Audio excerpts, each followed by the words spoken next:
సూర్య గారు ఇప్పుడు కొత్తగా 'ఆర్‌జే బాలాజీ' డైరెక్షన్‌లో ఒక మూవీలో నటిస్తున్నారు. అయితే దీన్ని ప్రస్తుతం 'సూర్య 45' అని పిలుస్తున్నారు.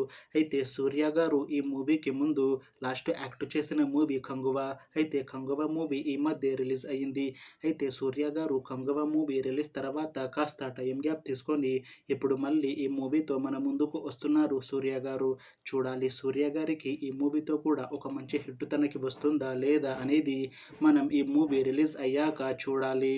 అయితే 'సూర్య 45' మూవీని ప్రొడ్యూస్ చేస్తుంది ఎస్ఆర్ ప్రభు. ఇంకా ఈ మూవీకి మ్యూజిక్ డైరెక్టర్ సాయి అభయంకర్. అలానే ఈ మూవీని డైరెక్ట్ చేస్తుంది 'ఆర్‌జే బాలాజీ'. ఇంకా ఈ మూవీలో మెయిన్ లీడ్ యాక్టర్స్గా యాక్ట్ చేస్తుంది సూర్య, త్రిష ఇంకా చాలా మంది యాక్టర్లు ఉన్నారు.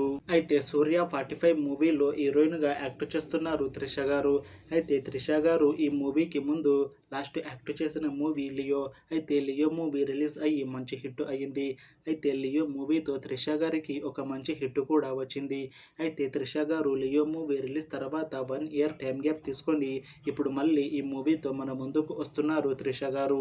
చూడాలి త్రిష గారికి ఈ మూవీతో కూడా ఇంకొక మంచి హిట్ వస్తుందా లేదా అనేది మనం ఈ మూవీ రిలీజ్ అయ్యాక చూడాలి. అయితే త్రిష గారు మాత్రం చాలా కాన్ఫిడెంట్గా ఉన్నారు. ఈ మూవీ రిలీజ్ అయ్యాక చాలా పెద్ద హిట్ అవుతుంది. ఈ మూవీ రిలీజ్ తర్వాత నాకు ఇంకా మంచి మూవీ ఆఫర్లు వస్తాయి అని అంటున్నారు త్రిష గారు. చూడాలి త్రిష గారికి ఈ మూవీ రిలీజ్ తర్వాత ఇంకా మంచి మూవీ ఆఫర్లు వస్తాయా రావా అనేది మనం ఈ మూవీ రిలీజ్ అయ్యాక చూడాలి. అయితే 'సూర్య 45' మూవీ టీం మాత్రం చాలా కాన్ఫిడెంట్గా ఉన్నారు. ఈ మూవీ చాలా పెద్ద హిట్ అవుతుంది అని అంటున్నారు మూవీ టీం. అయితే ప్రస్తుతం 'సూర్య 45' మూవీ టీం షూటింగ్లో బిజీగా ఉన్నారు. అయితే ఈ మూవీని 2025 సమ్మర్లో రిలీజ్ చేసేలా ప్లాన్ చేస్తున్నారు మూవీ టీం. చూడాలి ఈ మూవీ రిలీజ్ అయ్యాక మంచి హిట్ అవుతుందా లేదా అనేది. అలానే ఈ మూవీతో సూర్య గారికి ఇంకా త్రిష గారికి ఇంకొక మంచి హిట్ వస్తుందా లేదా అనేది మనం ఈ 'సూర్య 45' మూవీ రిలీజ్ అయ్యాక చూడాలి. Thanks for watching this video friends. మీకు ఈ వీడియో నచ్చితే లైక్ చేయండి. ఇంకా ఇలాంటి మూవీ అప్డేట్స్ కోసం ఈ ఛానల్ని సబ్స్క్రైబ్ చేసుకోండి.